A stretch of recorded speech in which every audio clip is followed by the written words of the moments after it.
And thank you everyone for joining us here on PM Express. And let's have a conversation about Parliament and a major conversation that ensued there last week, Friday, when that emergency recall happened. There were three main issues that they looked at, but one that we'll focus on, that $400 million tax exemption that government is asking Parliament to consider and approve. It has been abandoned, as you know.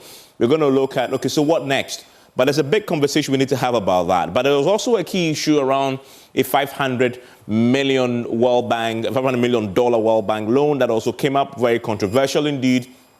The minority side had objected to it. It came down to a vote. The minority side indeed lost that particular vote, and it was approved by the House.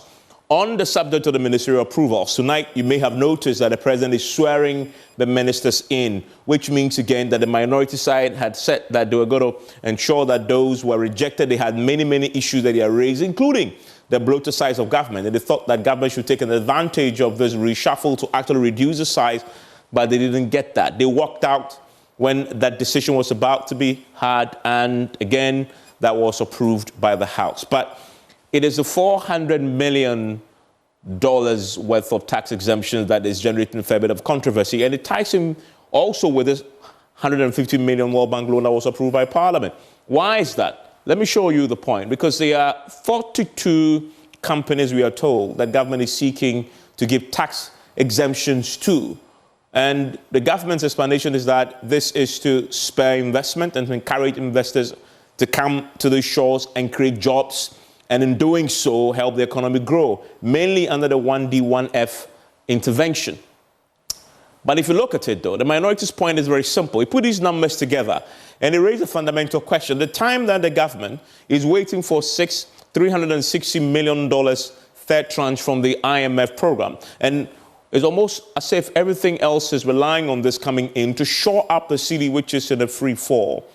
So you are waiting for that money to come in. You've gone to Parliament and fought tooth and nail over $150 million, and yet you are giving $400 million away in tax exemptions. The minority's argument is that something does not add up. Why are you going cap in hand, borrowing $150 million, waiting with bated breath for $360 million from the IMF, which now may delay because of all the negotiations you're doing with the external creditors, and yet you're prepared to give away $400 million. What's happening there? How do you square this particular circle? And they make the very important point that it doesn't add up, and so they are opposed to it. And from what we understand, we'll get a bit more when we sit down for a conversation, that this is one thorny issue that some majority members are opposed to. In fact, it has been said, it was actually on the floor of Parliament, where the trade minister was very upset at the chairman of the Finance Committee. Remember, the chairman of the Finance Committee is the majority member, and he is Kweku Kwati, who himself is the deputy former minister. And Katie Hammond was not happy at all that he wasn't pushing this to be laid for consideration.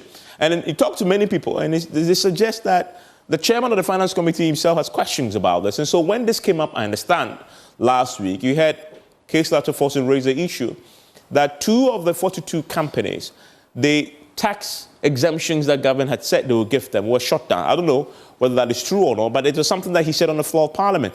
And I didn't hear anybody challenge him on that particular subject, but it's raised a fair bit of very interesting conversations indeed. So why does government need these tax exemptions? These are the reasons.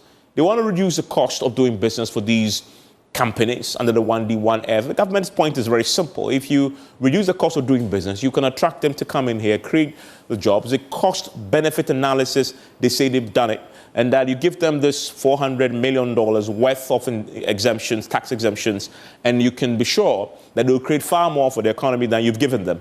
Is that an argument that we should hold on to? We'll bring in Professor Bokwe pretty shortly. He's been looking at these numbers on the back of the IMF conversation because it is in there in the IMF program. We'll touch on that pretty shortly. Also, a fuels investment, government is saying, if you create these conditions and you create all these incentives, including all these tax exemptions, it will attract investors. At a time when the economy is struggling, you need more investors and not less investors, right? That's government point. And then enhance industries. We need industries to grow. We want to change this gorgeous big economy. Fundamentally, at the structural level, it is the reason why our city depreciates, because we import almost everything.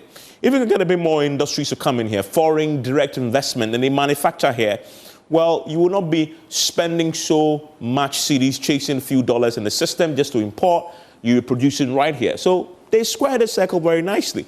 And then, of course, the ultimate is create employment. So these are the reasons.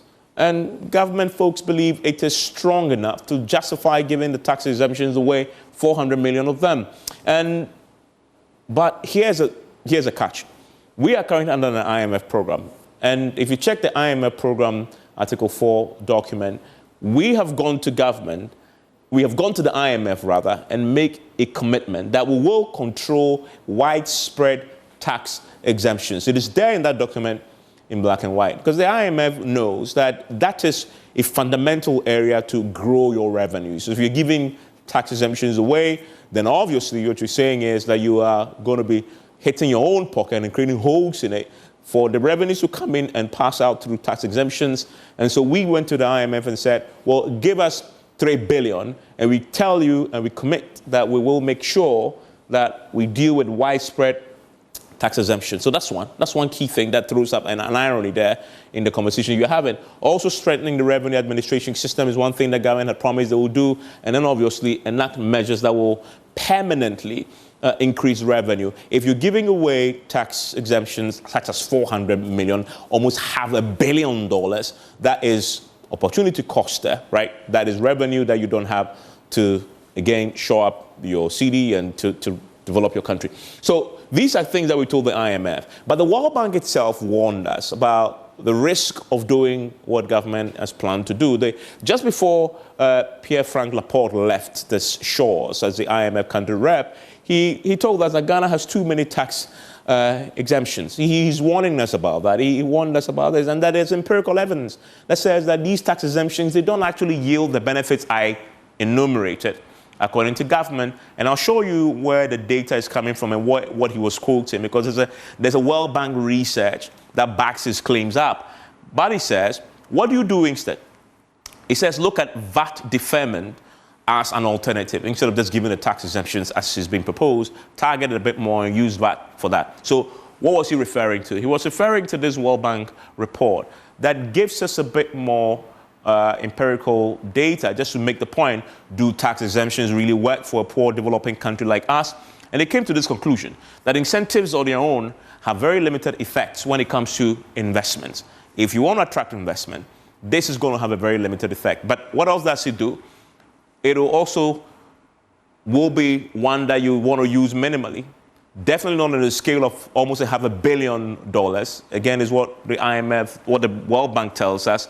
And that only the tax administration should manage this. And this is actually very important. And when they said this tax incentives, when it's a tax administration, you're looking at the GRA. So who is actually managing and administering these tax exemptions, $400 million worth? We'll get some clarity about that when we sit down, because we're going to be speaking to the leadership of Parliament and give us a sense of, when they read the document, what does it say? But also, they conclude that incentives should be based on performance. So, but these companies have not come in yet, so you can't assess their performance just yet. So again, that's an interesting bit. Or do we have some of the companies already operating that need help, right? So very interesting findings in this IMF document that we're going to be examining. I just wanted to put the issues in context. There are strong arguments on both sides. I'm showing you the government's argument. We desperately need these companies in. We desperately need a 1D, 1F to take off, because it goes to the fundamentals of this economy, changing the structure, more industries, more employment, more local manufacturing, and that is how you attract investment, the government has said. So why is the minority making a fuss? This is a conversation we must have, and we will have it tonight on PM Express right after this. And thanks for staying with us here on PM Express, always brought to you by Syntex Tanks. It is strong, it is tough. Alumobiters experience greatness in every moment. Ghana AIDS Commission, Pepsodent, every smile matters. And if you really want to store water in a place that will last, but also will guarantee that you can use that with some measure of comfort, and you can go to bed knowing that that water is in a safe place and that particular receptacle will last. Then you want to use Syntex tanks because they come with double layer tank. Nobody else has that. It has a 7-year warranty. You can call them. They are across the country on 0244 335 168. Shop online at syntexgh.com. Syntex tanks are strong, they're tough. And if you want to brush your teeth tonight, and I recommend strongly that you do, then you must use Pepsodent because they have the profluoride and microcalcium ingredients sealing tiny and invisible holes in your teeth. And it prevents cavities and keeps your teeth strong and mouth healthy. And what I like about it is that regardless of what your pocket is dictating, you can get something to buy. You can afford something because they come from 175G for those who may have a little more, to 120G, all the way down to 12G sachets that you can afford. Pepsodent, every smile matters. My guest joining me in the studio right now for a conversation is Ahmed Ibrahim. He's a minority whip and deputy minority whip, an MP for Banda constituency. He was on the floor last Friday debating this particular subject, so I brought him in there for some elucidation on the matter. Professor Godfred Bokwing is an economist and professor of finance at the University of Ghana Business School. Will join us on Zoom shortly. And then we'll also put this whole parliamentary responsibility and oversight in perspective. We're joined by Dr. Rasheed Draman. He's Executive Director of the Africa Center for Parliamentary Affairs. They were recalled to do emergency business. We saw what happened last week.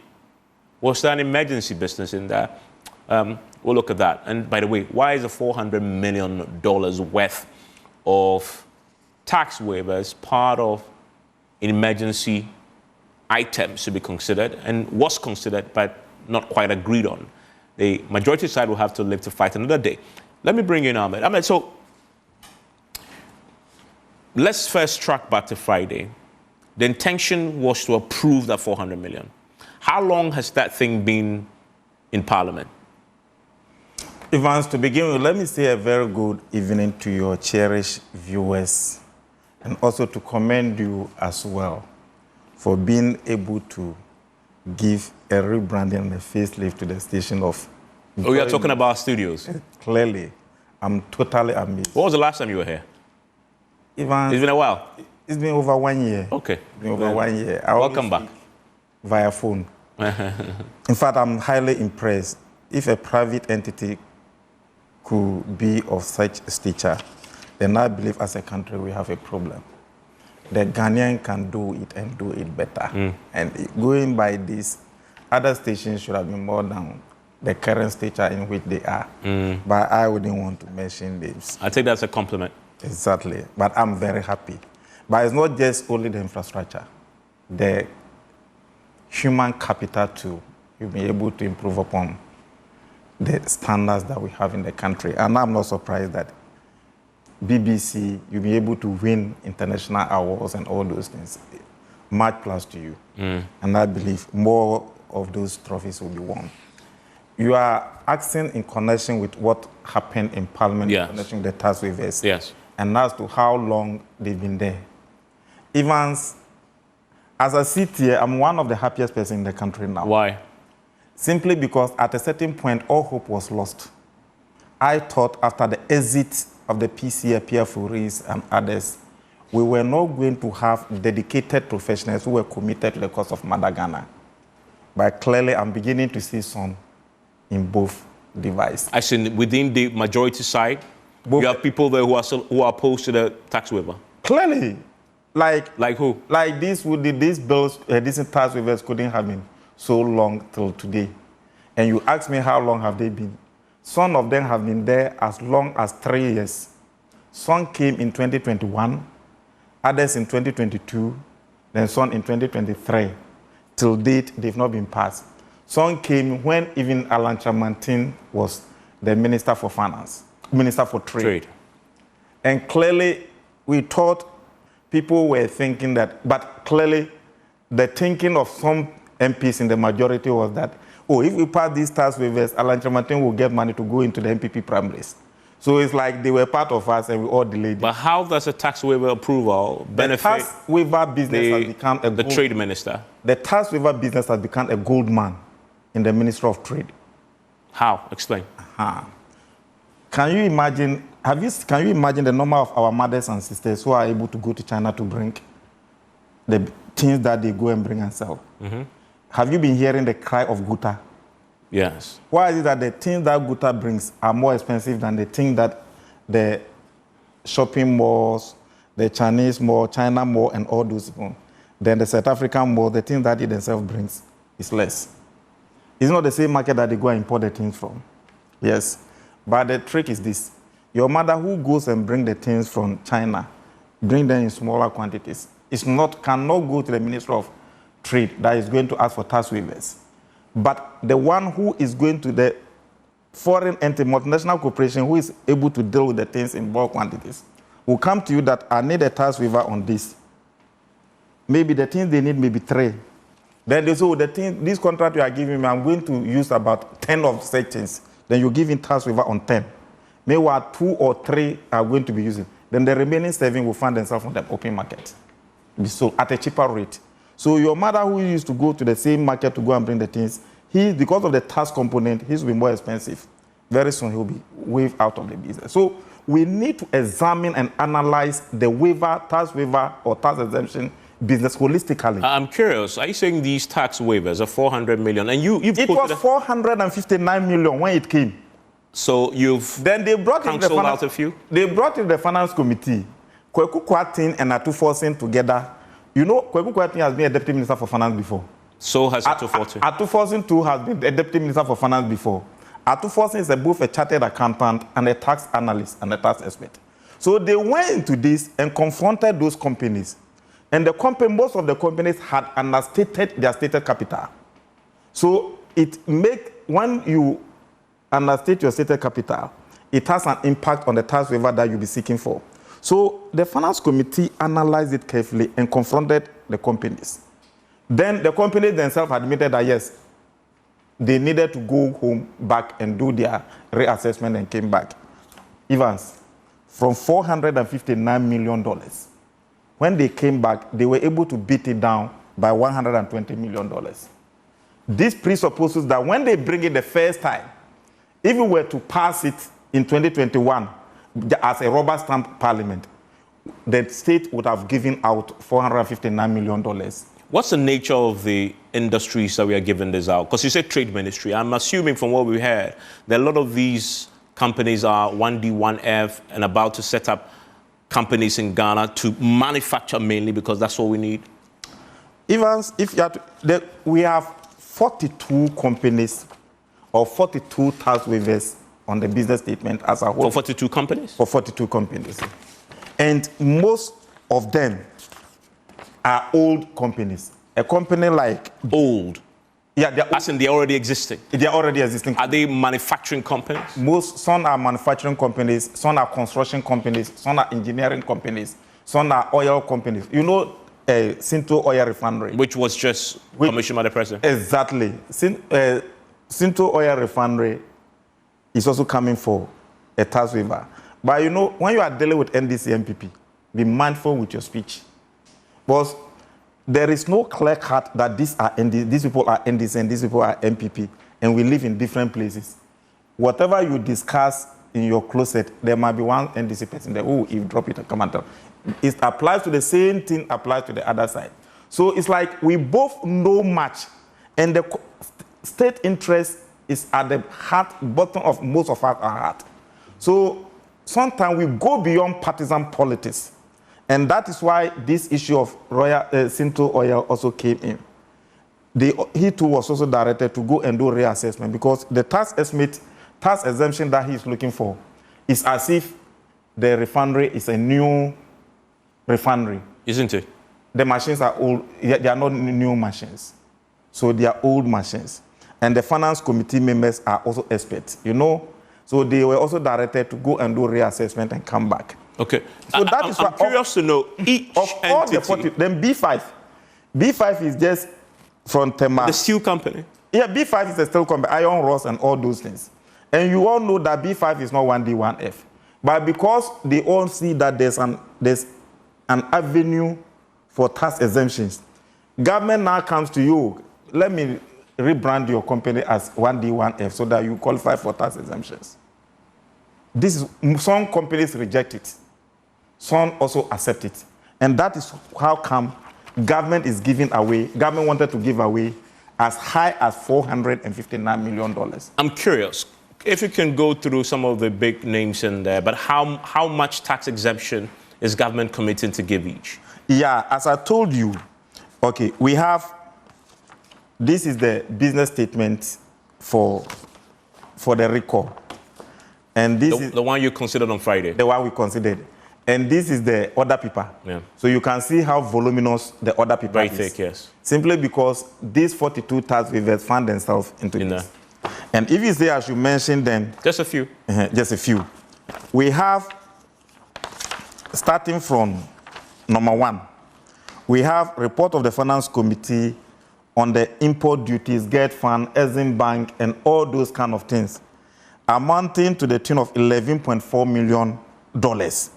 And this one goes for the procurement of materials, plant, and equipment. So GET fund is importing?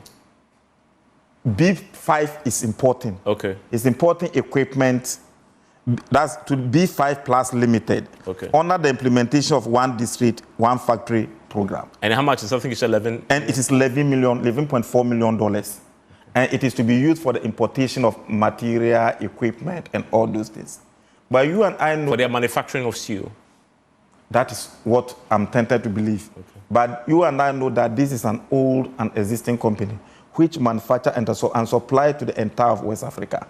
The essence of tax incentive is to motivate or incentivize other will-be companies to come in. Even some places, it's tax holidays that we give for a number of years, so that you will be able to use it to break even. But however, if the company existing and maybe is struggling under the current circumstances and need to expand, they will need a tax waivers because it leads to more employment. If you free them 11 million, they have more space now to employ maybe 200 more people. Evans, if government takes this 11 million, can you imagine the number of people that government itself can also... No, but we don't want government to be in the business of employing. Create the atmosphere for businesses to thrive. Isn't that what it is? But is government not in the business of employment? I mean, that is also sustainable. But private sector employment is sustainable. Do you know that we give some of these tax exemptions for the construction of hotels too? I know the Pullman one, which was controversial. How many people have been employed there? It hasn't been built. Is government not disinvesting in the already existing hotels? Are there hotels still in this list? There are construction and engineering companies here. As for Pullman Hotel, that one was old one, yes, because you talk about hotels. So that's the first one. B5 is $11.5 million. Then you go to the second one, is an amount of $8 million.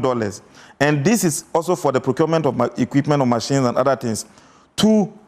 They say Ferro Fabric Limited for the implementation of one district, one F. So they manufacture fabrics? Yes, that's what they say. The third one is $1.7 million to Everpure Holdings Limited. Everpure, is it the manufacturer of, I believe? And it's also for the equipment or parts of equipment. Purified water, okay. But you know the Everpure product in the system.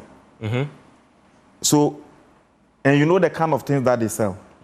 They are both into wholesale, retail, and importation. So when such companies come for such tax incentives, some of the things they will say they are manufacturing, before you know they are repackaging and they are on the market. So those who used to import those things and those who are doing genuine manufacturing in the country tend to lose. Then you come to number 4. That is $1.3 million. And this is for Miro Forestry Ghana Limited. Forestry products too. Do we have to give tax incentive for this? Then you come to another one, which is $994,000. And this for Sender Transformers Technologies Limited.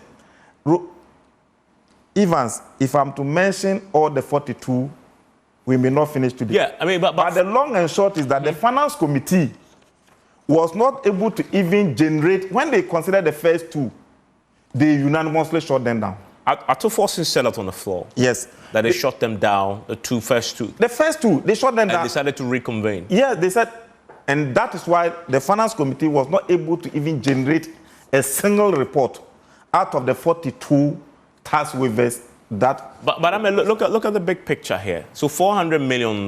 459. But you said that was whittled down already? To 331. So currently it's $331 million? Yes. Okay, so it's no longer $400 million. It's $331 million. That's yes. what you're considering right now? Even the initial, on the surface, when the Finance Committee sat and interrogated the people, they said they themselves agreed and went and brought it down to 351. So the Trade Ministry has agreed now to whittle down to $351 million currently? Exactly. Okay. But if you look at the big picture, this is a country that is struggling with unemployment. These businesses will need these incentives to create that enabling environment. For the government will need these incentives for the business to create an enabling environment for them to employ more people.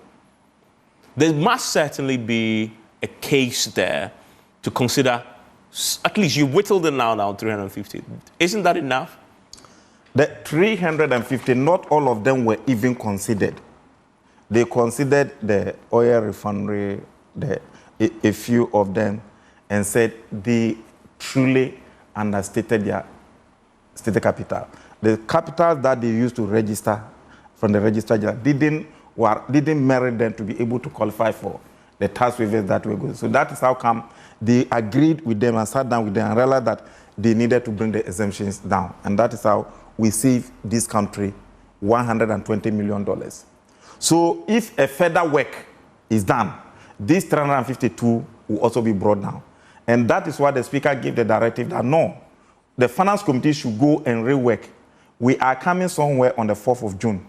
Before we come on 4th June, the Finance Committee should come 3 days before reopening and invite the owners of these companies and go through them. Come and justify why they justify why exactly, so that we'll be able to know the true figures that warrant this. Then secondly, you are talking of employment. Yes. Evans, Multimedia, have we been giving you tax waivers? Maybe we haven't applied, but we haven't been given. No. Evans, let's face fact. Look at the kind of work that you do here. It's a wholly Ghanaian-owned company. But how many tax incentives do we give you? We don't give you. But look at the kind of work that you do here. Some of those, do you know the reason why the city depreciation is escalating and escalating? The more insulting thing that we found is that we were recalled to consider an amount of $150 million and to give away about $459 million. He said, no, we will not do this. Is it not an insult? But the $150 million will hit your account immediately, so you need that now. The $400 million is something that is in tax, so these companies will pay you over a long period of time. You're not going to realize it now. No. The $150 million stuff had these questions. It's because we have not come to that. That's why I'm not touching on that. That one had its issues. So if you are a government that is crying for $150 million, why will you dash away $459 million? It's not as simple as you put it. Oh, because the tax waivers will have returns for you in the long run. And government's understanding of it is that it will net off, it will pay for itself in the long run. What is government's source of fund getting revenue? Because these companies will expand, they'll pay more taxes in the end anyway, they will employ more people if you give them the breathing space. They will manufacture locally, which means that your economy, again, in the long run, will not be importing these things that would otherwise have been imported. That will put pressure on the city. So there are real benefits all around if you give the tax incentive. What is the government source of funding getting revenue? Oh, one of the primary ways is taxes. So if the taxes are exempted, how will government get revenue? Well, but that is my point. That if you if government goes, if you dash what there's a multiplier effect there. The multiplier effect too is also in the long run. And you agree with me? It's not in the short run. If government is to give out what government is entitled to collect, and government is going for a loan, how will government be able to repay the loan? But you remember that... And this is neither a rhetorical or hypothetical question. Yeah, but you also know that the business... This is a situational analysis of where we find ourselves now. You may also know that... And this is the very reason why we are defaulting in the loans that we have been going for. Yeah, but you make this point. But what about the employment that will be created? What about the fundamentals of the economy, which is gorgeous back still, and you need these businesses to manufacture more. We have a steel company. Roland, that's where you have the, Roland. Yeah. Even that's where you have the problem. You see, this is the very reason why they've been with us for 3 years. You see, governance should be targeted. And government must be strategic and intentional in its approach. If you have 42 tax waivers, sit down. Which of the companies do you think that they are import substitution and will be able to help you to fight your cedi depreciation? We will not have problem with you. But if you open the Pandora box that you are giving tax exemption, then all companies are therefore, because they are not targeted, all companies are therefore bringing their tax exemption to you. Oh, because government say government policy is 1D, 1F, and government is not sending money directly into the 1D, 1F. Everything, even if I'm doing something that is not having any import substitution effect, I'm also going for import substitution. Listen, Evans, I mean, will that save this country? Stay with me. This is obviously part of parliamentary oversight. I want to bring in Dr. Rasheed Draman with the Africa Center for Parliamentary Affairs, joins us right now. And Dr. Draman, last week, Parliament was recalled for an emergency sitting, although they were on recess. And one of the things we're looking at, which we've been discussing, is for Parliament to approve 400+ million. Now we know it's 350 million because the parliamentarians had worked to whittle down the number. And of course, the minority side had raised all the issues around the propriety of doing this at the time when we are chasing after loans. This is typical parliamentary oversight at play here, is it not? Or this is politics as usual? Thank you very much. You know, as I was listening to Honorable Ibrahim, I got very encouraged, but I was asking myself the fundamental question: would he have the same enthusiasm as he does now if it was his government that was in power, if it was NDC that was in power? My worry in this country, Evans, is the fact that, you know, when it comes to oversight, when it comes to Parliament exercising its power of the purse, which is, I believe, the first power in the type of economy, in the type of country in which we live in, that's the first power that Parliament has to exercise at all times. It looks like we are losing it, because it almost always is like a situation where, you know, this becomes a business of the minority. You know, those in majority sometimes try to run away from these issues. Look, I put down some notes here, Evans, if you allow me. Yeah. Maybe let me go through them. Number one, you know, I mean, when you go through the records about these controversies surrounding tax waivers, which did not start today. Yeah. I mean, we've heard people like the former information minister, Honorable Kojo Nkrumah. I mean, sometime back when these same issues came up, going back and digging and saying when NDC was in power, GIPC, through GIPC, a number of companies were given tax waivers and so on and so forth. I would have thought that maybe if we were serious as a country, there would have been some serious analysis done now, you know, to see what are the benefits that we are deriving from these monies that we are giving away. I mean, you make a very important point. You know, they need fiscal space. I mean, tax waivers are okay. I believe in many countries these things are done.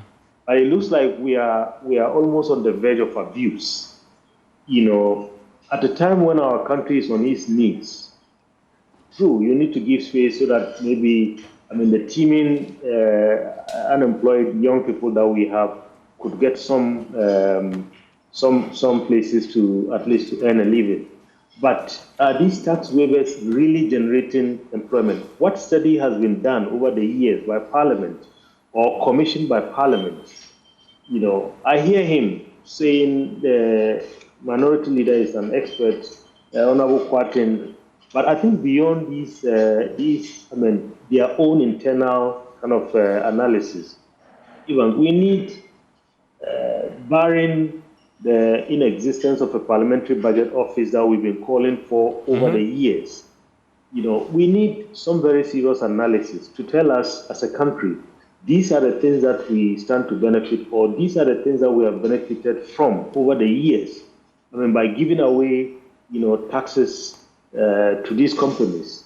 You and I are subjected to numerous taxes. Today I went into a shop this morning before going to work. Yeah. I took a look at my receipt. There's COVID levy, there's this, there's that. We are paying all these. And some companies are sitting somewhere and giving all these huge waivers.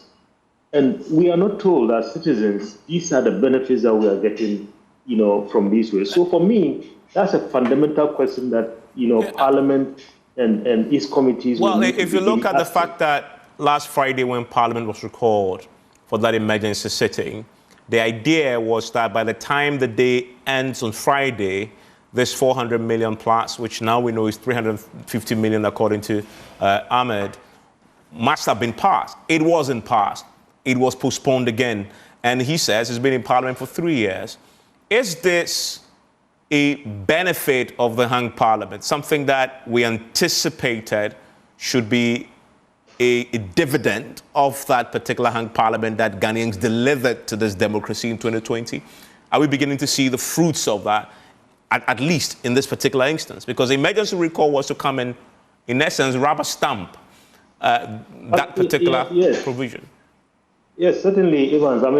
This is one of the dividends. I know many Ghanaians are saying, particularly those who don't understand. On blanketly condemn, if I can put it that way, condemn. The hung Parliament as not having delivered. But for me, from where I sit, and I've said this on your platform and many platforms. Until this hung Parliament. I didn't know that Parliament had the power of the purse. So for instance, in budget after budget, we've seen situations where really oversight has worked. And in this particular instance, yes, we are seeing oversight at play. But my question is, how long can that hold? If truly, they want to make sure that the right thing is done, let's make sure that Parliament is united and this is done, and make sure that whoever does not deserve a waiver is not given a waiver. Because over and over, we've seen instances where we hear a lot of noise, we hear a lot of, opposition. Then in the end, there are conversations and then some of these things pass. So I just hope that, the MPs, both minority and majority, who are standing their ground to make sure that the right thing is done this time around, should indeed stand their ground and make sure that the right thing is done. Because look, Evans, it looks as if, watching this Parliament carefully, I know there are so many positives that we can mention, and there are challenges, that we can also mention. But I am beginning to get worried that slowly, Parliament is giving away its powers, particularly to the executive.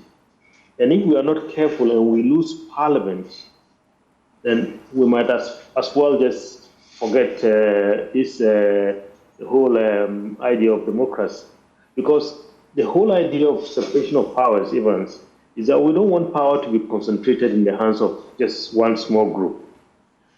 But slowly, because year in, year out, when the business of oversight becomes a business of only the minority, power is slowly getting out of the hands of Parliament and being concentrated in an executive that is already, too powerful. And that's what we are seeing at play.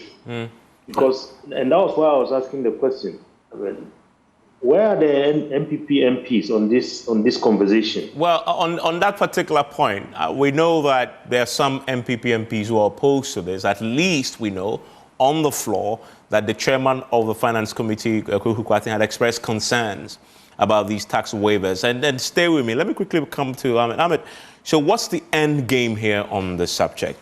It has been postponed. The Speaker says, go and work on it and bring it to the floor. Are you willing to pass this in some form, or you want to reject it completely? Evans, let me say good evening to Dr. Rasheed Draman as well. He's been one of the development partners of the Ghanaian Parliament. Mm-hmm. When the stakes were high and we needed people to intervene to bring the two sides together, he and Dr. Ibn Chambers were one of those who were able to intervene. And just to add that in searching for the way forward, today the leadership of both sides met with His Excellency the President. And a question was asked as to why we couldn't pass the tax waivers. So this came up? It came up. Okay. Yeah. More or less, that is the controversial issue now. Who asked the question? The President asked of you, or you asked of him? The President welcomed us and thanked us and asked us why that thing is still, the waivers are still pending. And led by the Honorable Minority Leader, we're able to put our case across that we are not deliberately sabotaging the state or saying that we will not go ahead to pass the tax waivers. But on the interim, this is what we've been able to do so far. Even when they brought it at the package of $459 million. Upon further interrogation and due diligence by Parliament, we've been able to bring it down by 120 million. So meaning if care is taken and we are able to do and press further, we will be able to sanitize them and scrutinize them and get those who genuinely deserve to be given tax waivers and those who don't deserve to be given. What was the President's reaction to that? He said there's wisdom in what we said, so we should go ahead and do the work that we Did he say that he should go ahead to oppose it? No. He said the Finance Committee should go further and do the review. And do exactly. And scrutinize and see that those companies that doesn't deserve, because Royal Cinto alone is getting $164 million. $164 million? Just this thing. So we need to go and do further work on it, and that is exactly what the Speaker also tasked Parliament to go and do. So the President has given you a blessing to do further scrutiny? The President has confirmed what the directive the Speaker gave. And I think that is the best way to save this. By the way, and it's a point to say this, because we had tried to get the majority side to come and talk about this. We've tried. We called almost everybody we know. Everybody turned down the offer to join this conversation. So I don't have the majority side to this conversation that ensued apparently between the MPs and the President. I'll take Ahmed's word at this moment until tomorrow I hear something different on this. But because of time, what's the end game, though? It's just to trim it down? The end game is that 3 days to reopening. The Finance Committee, together with the Minister for Finance, will still meet on the waivers again. But as I speak to you, there is no single report before Parliament. But the committee was not able to build a consensus. The first one, unanimously, they shut it down. The second one, unanimously, they shut it down. So more or less, they are thinking about the country. But my fear is that, like Dr. Draman is saying, the majority side are scheming to make sure that they take Kwaku Kwarteng out so that he will not be the chairman of the Finance Committee. You know this then how? They bring a new person who will come and just rubber stamp. So there's a scheme to remove Kwaku Kwarteng as chairman? There is. But he had an opportunity with the reshuffle recently that removed Chairman Sabonsu. No. If they wanted to, they would have taken him out. No, as a chairman of Finance, that's what I'm saying, that is the majority leadership. They will decide who should be the chairman of the Finance Committee. But for the stand that he has taken, we are in a country now, if you want to save the national interest, you lose your post. If you don't lose your post, they will trigger the impeachment processes against you. Well, stay with me. I have a couple of minutes. And Professor Godfrey Bokbeng, who this matter is something that he studied quite extensively, joins me very briefly.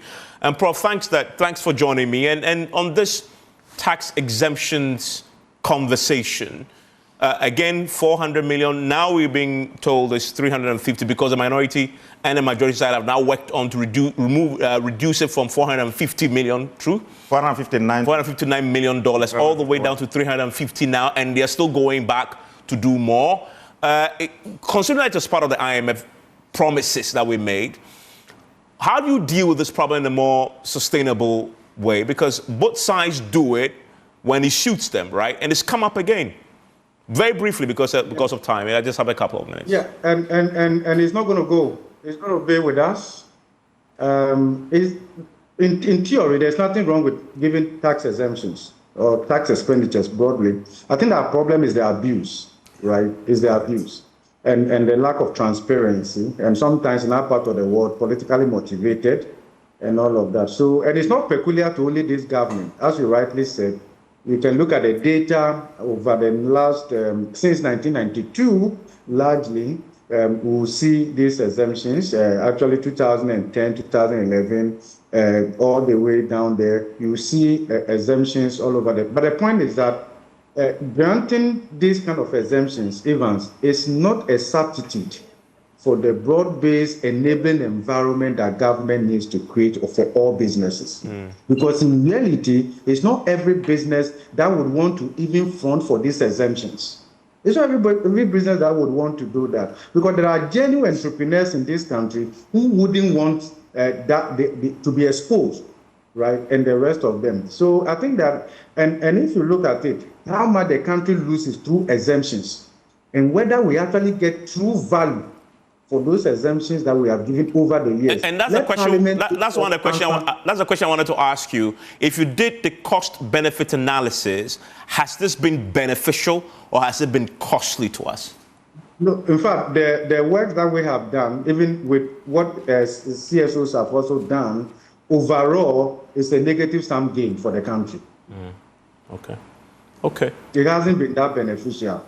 And also sometimes even the intended benefit in terms of employment generation, even for the ones that we grant for multinationals and the rest of them, the intended job creation and the rest of them actually doesn't happen. And where you see even with local employment, the wage bill they command is not that much at the end of the day. So I think that it's about time that we see how we close these exemptions, rationalize them, and rather save the money for the general improvement of the macroeconomic environment, the business environment that offers a level playing field for Ghanaian businesses. That, I think that may be more important. But there is also conventional wisdom in saying that tax expenditures can be used to engineer FDI flows and the rest of them. But I think we have not been able to manage it quite well. And at the end of the day, we end up being at the losing end. Yeah, I mean, but very important points there. And it was great that you came in the time you came in, because you've just put it in context for us. So, Ahmed, this is going to come back to the House after you resume on the 4th of June. Yeah. Now, you've made the point you want to whittle it down as much as you can before it comes. So I get a sense that you are not opposed to the tax waivers per se. No. You just think that you need to rationalize it and make it useful eventually to the economy. Exactly. And that those who only deserve get it. Perfect. Okay. But you lost out on the 150 million loan debate on Friday too. I just have a minute to wrap up on this, because that for you was an irony. On the same day, you were going to give away 400 million plus, but you're going to ask for 150 million. And you went to a vote and you lost. You are in leadership. Your members were on the floor. Evans, we didn't lose. We didn't lose simply because this facility came to Parliament in 2023. No, I'm not talking about 150 million. The 150 million also came to Parliament in 2023. And in February 2023, that's where they brought the 150 million. And it went back and forth, because we put it before them. And they realized that they wanted us to be disadvantaged by the numbers. So when when John Kuma passed, it would have been 137.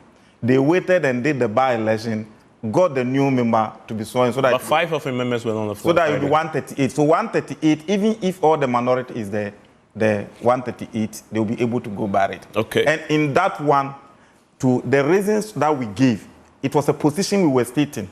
We knew that even if we vote 100 times, we will lose. Because their number will be more than ours by 1. I need to ask a question. We wanted the position to be stated. Ato said you'll possibly be petitioning the World Bank because of the loans. Is this something that minority will do, or you were just saying it in the spell? No, once Ato said it, that's why we stated all the points that we wanted to state in the Hansard. Okay. Once you petition, you have to add the Hansard. It's been captured in the Hansard. Exactly. Okay. Ahmed, thank you very much for coming. We will revisit this conversation when Parliament resumes on the 4th. Enjoy the rest of your evening. Thank you, Evans, for calling me.